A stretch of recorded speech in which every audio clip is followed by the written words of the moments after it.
आप सभी का हमारे यूट्यूब चैनल नीलम क्लासेस में स्वागत है। हम आपके लेकर आए हैं ईवीएस के कुछ मोस्ट इंपॉर्टेंट क्वेश्चन जो आपके प्रीवियस एग्जाम में पूछे जा चुके हैं।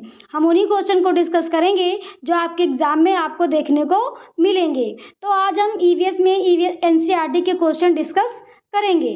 तो चलिए शुरू करते हैं। हमारा फर्स्ट क्वेश्चन क्या कहता है कि निम्नलिखित में से मच्छरों द्वारा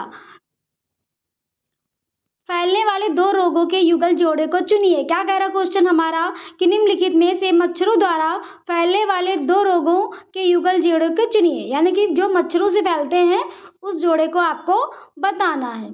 ऑप्शन ए कहता है कि मलेरिया और डेंगू, ऑप्शन बी कहता है कि हैजा और चिकनगुनिया, ऑप्शन सी कहता है हैजा और मलेरिया और ऑप्शन डी कहता है चिकनगुनिया और मियादी बुखार। तो चिकनगुनिया तो सही है हमारा, लेकिन मियादी बुखार क्या हो जाएगा हमारा, इन्फेक्शन है,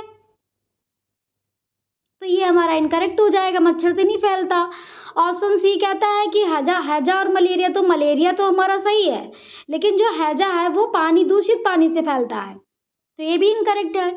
ऑप्शन बी कहता है कि हैजा और चिकनगुनिया, तो चिकनगुनिया तो है लेकिन हैजा अभी बताया नहीं है, तो ये भी इनकरेक्ट हो जाएगा। हैजा क्या है, गंदा पानी से फैलता है। ऑप्शन ए हमारा करेक्ट हो जाएगा। मलेरिया और डेंगू मच्छरों के द्वारा फैलने वाले रोग हैं। मलेरिया, डेंगू और चिकनगुनिया भी है, लेकिन मैच नहीं कर रहा था इसलिए नहीं लगाया। ऑप्शन ए जो है वो हमारा करेक्ट हो जाएगा। आगे देखते हैं अपना अगला क्वेश्चन। जंगलों के बारे में निम्नलिखित कथनों पर विचार कीजिए। क्या कह रहा है क्वेश्चन हमारा कि जंगलों के बारे में निम्नलिखित कथनों पर विचार कीजिए। ऑप्शन ए कहता है कि कुड़ुक भाषा में तुरंग का मतलब जंगल होता है, तो ये तो हमारा करेक्ट हो जाएगा कि हमने आपको कई बार बताया है कि तुरंग का मतलब क्या होता है, जंगल होता है कुड़ुक भाषा में। ऑप्शन बी क्या कहता है कि झारखंड में ग्राम परिषद पंचायत लॉटरी के माध्यम से यह तय करती है कि किस परिवार को कृषि के लिए कितनी भूमि मिलेगी। तो यहाँ ये झारखंड में नहीं तय करती, ये कहाँ तय करती है, मिजोरम में। कहाँ तय करती है, मिजोरम में, तो ये भी हमारा इनकरेक्ट हो जाएगा। ऑप्शन सी क्या कहता है कि जंगल अधिकार कानून 2007 उन लोगों को अधिकार दिलाता है जो कम से कम 15 वर्षों से जंगल में रह रहे हैं, तो 15 वर्षों से नहीं रह रहे हो, 25 वर्षों से रह रहे हो, तो ये भी हमारा इनकरेक्ट हो जाएगा। ऑप्शन डी क्या कहता है कि मिजोरम में लगभग 3/4 लोग जंगलों से जुड़े हुए हैं, तो ये हमारा करेक्ट हो जाएगा। कितने जुड़े हुए हैं, 3/4 लोग।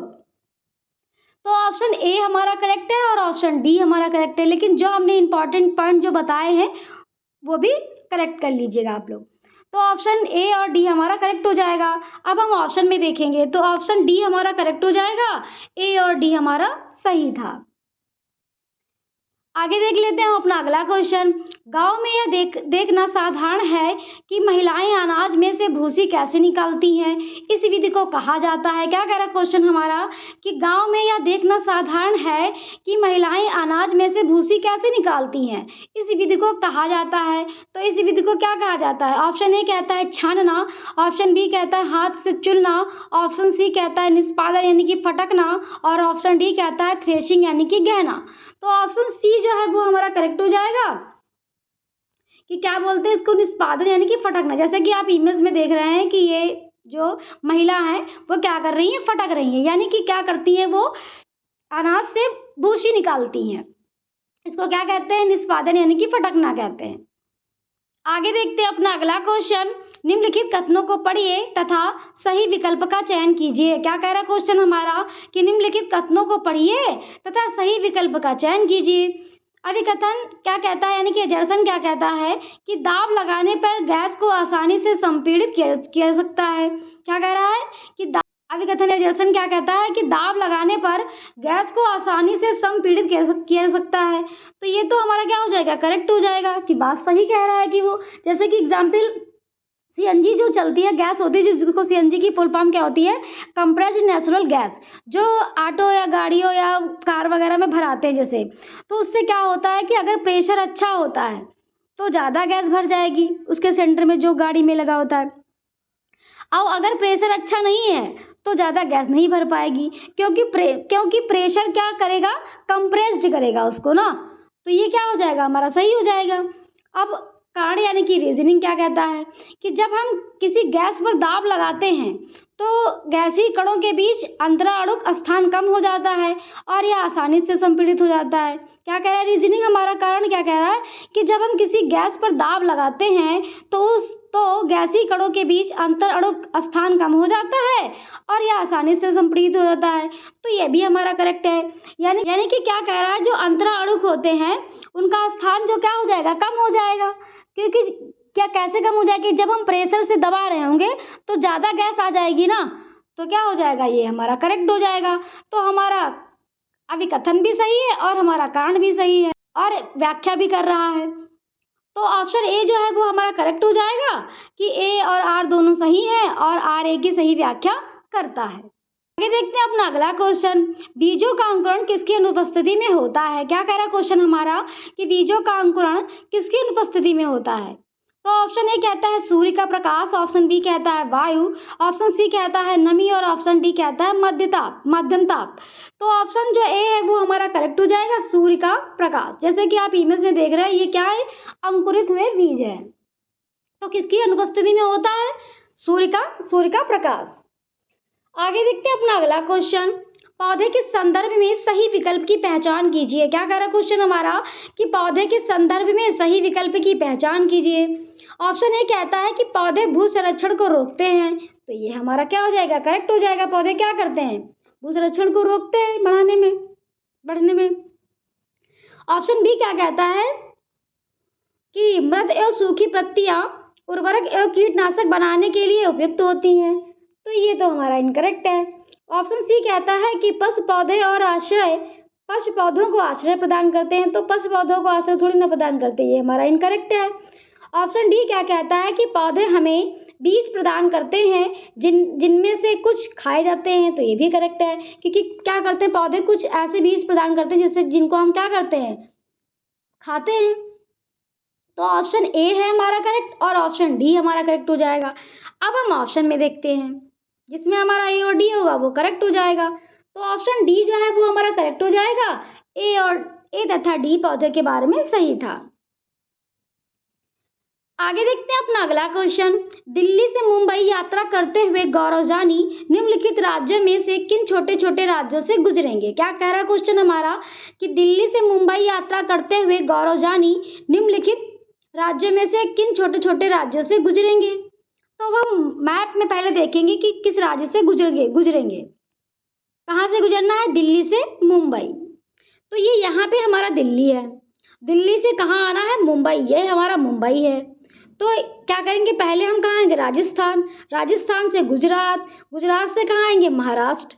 तो कौन सा सही हो जाएगा हमारा, राजस्थान, गुजरात और महाराष्ट्र। जिस ऑप्शन में होगा वो हमारा करेक्ट हो जाएगा।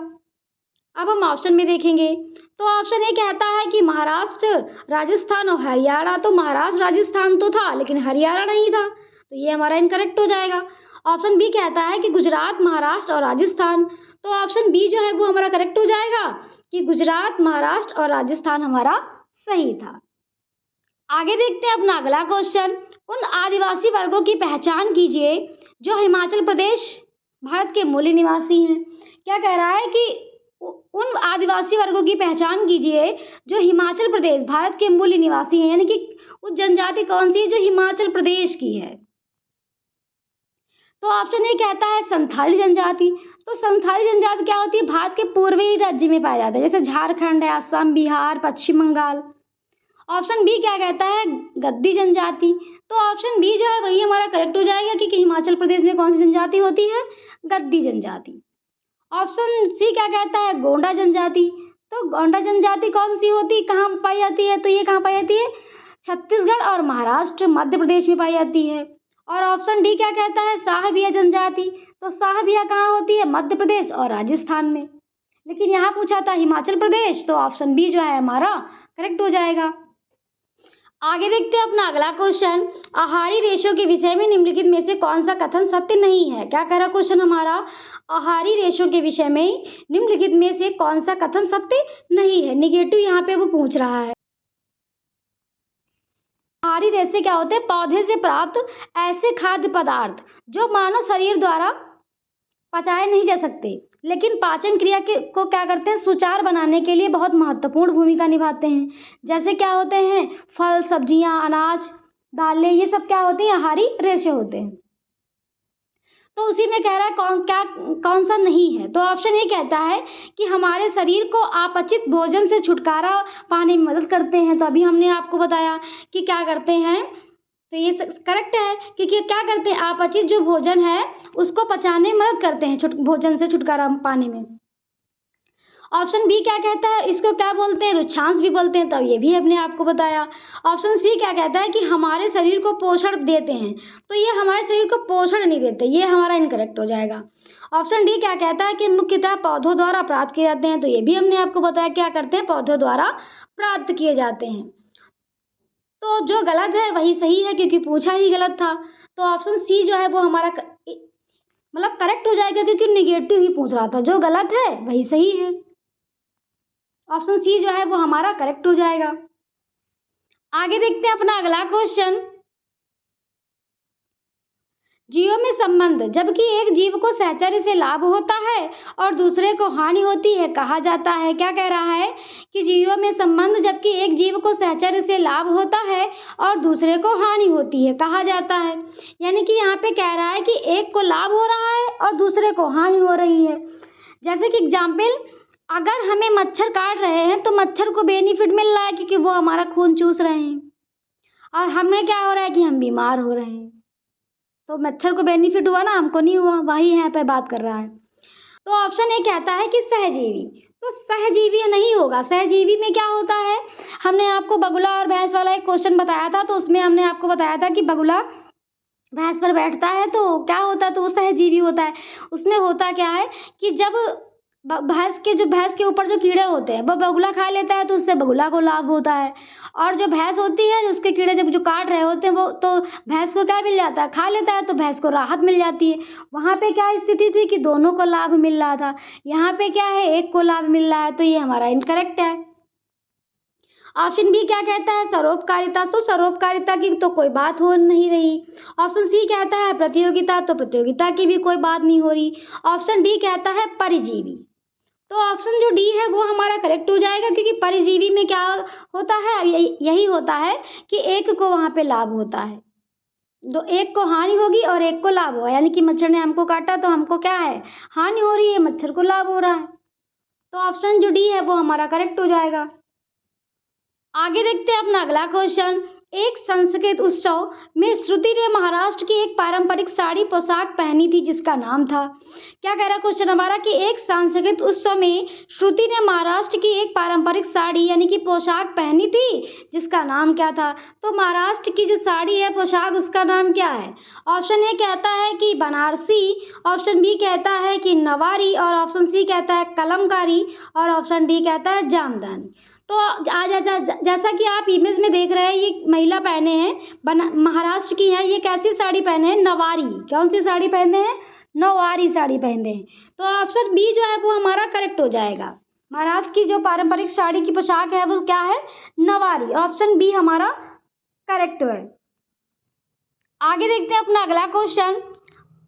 वलसाड शहर हैदराबाद शहर से तेलंगाना यानी कि राज्य के सापेक्ष किस दिशा में स्थित है। क्या कह रहा क्वेश्चन हमारा, वलसाड शहर हैदराबाद शहर से तेलंगाना यानी कि राज्य के सापेक्ष किस दिशा में स्थित है। तो हम मैप में देखेंगे जो वलसाड शहर है ये कहाँ है। तो जो वलसाड शहर है ये है कहाँ, हमारा गुजरात में। कहाँ है, गुजरात में। तो गुजरात हमारा कहाँ है, और तेलंगाना की बात हो रही है। तो तेलंगाना, ये तेलंगाना हैदराबाद यहाँ पे हो गया हमारा। और किसकी बात हो रही थी, वलसाड शहर की। तो वलसाड शहर हमारा कहाँ है, गुजरात में है। कहाँ है, गुजरात में। तो यहीं पर हम अपनी डायरेक्शन बनाएंगे। तो इधर साइड में हमारा पूरब होता है, ऊपर की तरफ उत्तर होता है, नीचे की तरफ दक्षिण होता है, और इधर की तरफ पश्चिम होता है। तो इधर जो हमारी ये इधर की जो डायरेक्शन होगी क्या होगी, उत्तर और पश्चिम। क्या हो जाएगी, इधर उत्तर और पश्चिम की डायरेक्शन हमारी हो जाएगी। अब हम ऑप्शन में देखेंगे, तो ऑप्शन में ऑप्शन जो डी है वो हमारा करेक्ट हो जाएगा, उत्तर पश्चिम। आगे देखते हैं अपना अगला क्वेश्चन। वर्षा जल संग्रहण का अर्थ है। क्या कह रहा है क्वेश्चन हमारा कि वर्षा जल संग्रहण का अर्थ है। तो वर्षा जल संग्रहण क्या होता है, यानी कि वर्षा के पानी को एकत्रित करना, जब उसकी जरूरत हो तो उसको क्या करें, उपयोग में ला सके, यही होता है वर्षा जल का संग्रहण यानी कि संरक्षण। ऑप्शन ए कहता है कि सतही वर्षा जल से मिट्टी या गंदगी हटाना। तो ये तो है नहीं, उसको क्या करना है, पानी को एकत्र करना है, फिर जब उसकी ज़रूरत हो तो उसको उपयोग में लाना है। ऑप्शन बी कहता है कि वर्षा के जल को छतों के ऊपर तथा पार्कों से बह जाने दिया जाता है। तो ये भी हमारा इनकरेक्ट हो जाएगा कि बहने की तो कोई बात नहीं, उसको एकत्र करना है। ऑप्शन सी कहता है कि वर्षा के जल संरक्षण सतही अधोसहित जलमृत में होता है। तो ये ऑप्शन सी जो है वो हमारा करेक्ट हो जाएगा कि यानी कि जल संरक्षण क्या करते हैं कि जल संरक्षण को कर लेते हैं कि पानी को कि जब जरूरत हो तो उसको क्या करें, सतह में मतलब नीचे एकत्र कर लेते हैं। तो उसको क्या कर, जब जरूरत हो तो उसको क्या करें, नीचे से ही मतलब खेतों वगैरह में सिंचाई वगैरह में जरूरत हो तो उसको हम क्या कर सकते हैं, यूज कर सकते हैं। तो ऑप्शन सी जो है वो हमारा करेक्ट हो जाएगा। आगे देखते हैं अपना अगला क्वेश्चन। मच्छरों के प्रजनन की रोकथाम के लिए कई विधियां प्रस्तावित की जाती हैं। निम्नलिखित में से वह विधि ज्ञात कीजिए जो कि मच्छर के प्रजनन को नहीं रोकती है। क्या कह रहा है क्वेश्चन हमारा कि मच्छरों के प्रजनन की रोकथाम के लिए कई विधियां प्रस्तावित की जाती हैं। निम्नलिखित में से वह विधि ज्ञात कीजिए जो कि मच्छर के प्रजनन को नहीं रोकती है, यानी कि निगेटिव की वो बात कर रहा है कि मच्छर को नहीं रोकती हैं। ऑप्शन ए कहता है कि कूलर के पानी को सप्ताह में कम से कम 2 बार बदलें। तो ये तो हमारा करेक्ट हो जाएगा क्योंकि ये क्या कर रोकती हैं कि ना जल्दी जल्दी क्या करेंगे, कूलर में पानी बदलेंगे तो मच्छर क्या होंगे, वहाँ पर एकत्रित नहीं होंगे, इकट्ठा नहीं होंगे। ऑप्शन बी कहता है कि तालाब और पानी इकट्ठा होने वाले स्थानों में मछली डालें जो कि मच्छरों के लार्वा को खा ले। तो ये भी हमारा करेक्ट है कि क्या करें, तालाब में मछली डाल दे, मतलब मछली पड़ी होंगी तो मच्छर जो बैठते हैं तालाब में वो सब क्या करेंगे, खा जाएंगे, तो मच्छर कम पड़ जाएंगे। ऑप्शन सी कहता है कि यदि किसी स्थान पर पानी इकट्ठा हो गया है तो तेल का छिड़काव करें। तो ये भी हमारा करेक्ट हो जाएगा क्योंकि अगर पानी इकट्ठा हो रहा है तो वहाँ पे क्या करें, केरोसिन तेल डाल दें, जिससे क्या होगा, मिट्टी का तेल जो होता है तो उससे क्या होंगे, मच्छर मर जाएंगे। ऑप्शन डी क्या कहता है कि मच्छरदानी का प्रयोग करें। तो ऑप्शन डी जो है वो हमारा करेक्ट हो जाएगा क्योंकि इससे क्या, मच्छरदानी से क्या होगा कि हम प्रजनन को नहीं रोक मतलब मच्छरों को नहीं रोक पाएंगे, खुद को बचा पाएंगे। यहाँ पे तो खुद के बचाने की बात हो रही है ना, तो ऑप्शन जो डी है वही हमारा करेक्ट हो जाएगा क्योंकि निगेटिव ही पूछ रहा था। मच्छरदानी का प्रयोग तो करते हैं अपने में तो ये सही है, लेकिन क्वेश्चन के अकॉर्डिंग ये गलत है क्योंकि मच्छरों को रोकना है, ये मच्छरदानी का प्रयोग तो सिर्फ अपने बचाव के लिए करते हैं। आगे देखते हैं अपना अगला क्वेश्चन। दस्त के रोगियों को चिकित्सक परामर्श देते हैं कि अधिक मात्रा में उबालकर ठंडा किया हुआ पानी जिसमें चुटकी भर नमक व थोड़ी सी चीनी हो पिए, क्यों पिए। ऑप्शन ए कहता है कि केवल चीनी और पानी आंत नहीं सोख सकती। तो ऑप्शन ए जो है वो हमारा करेक्ट हो जाएगा कि केवल चीनी जो है वो और पानी जो है आंत नहीं सोख सकती, उसमें क्या मिला हो, नमक भी मिला हो ना, यही तो कह रहा है, चुटकी भर नमक भी मिला और चीनी भी मिला हो। तो ये तो हमारा करेक्ट हो जाएगा क्योंकि केवल चीनी और पानी आंत नहीं हो सकती ना। ऑप्शन बी कहता है कि चीनी और पानी वाला मिश्रण सरलता से सोखा जा सकता है। तो ये हमारा क्या हो जाएगा, करेक्ट हो जाएगा। ऑप्शन सी कहता है कि उबाले हुए पानी जीवाणु रहित हो जाता है, यानी कि क्या होता है, जो उबाला हुआ पानी होता है वो जीवाणु रहित हो जाता है, यानी कि जीव हट जाते हैं उसमें से। तो ये तो सभी ने बताया कि उबाल कर पानी छान कर पियो, तो ये तो हमारा ये भी करेक्ट हो जाएगा। तो ऑप्शन ए, बी और सी हमारे तीनों करेक्ट हो जाएंगे। तो ऑप्शन ए हमारा करेक्ट हो जाएगा, ए, बी और सी हमारे तीनों सही हैं। तो ये थे हमारे ईवीएस के कुछ मोस्ट इंपॉर्टेंट क्वेश्चन जो आपके प्रीवियस एग्जाम में पूछे जा चुके हैं। हमने उन्हीं क्वेश्चन को डिस्कस किया जो आपके एग्जाम में आपको देखने को मिलेंगे। तो आज हमने ईवीएस में एनसीईआरटी के क्वेश्चन डिस्कस किए। अगर आपको हमारा चैनल पसंद आया हो तो प्लीज़ लाइक सब्सक्राइब करना मत भूलिएगा। Thank you.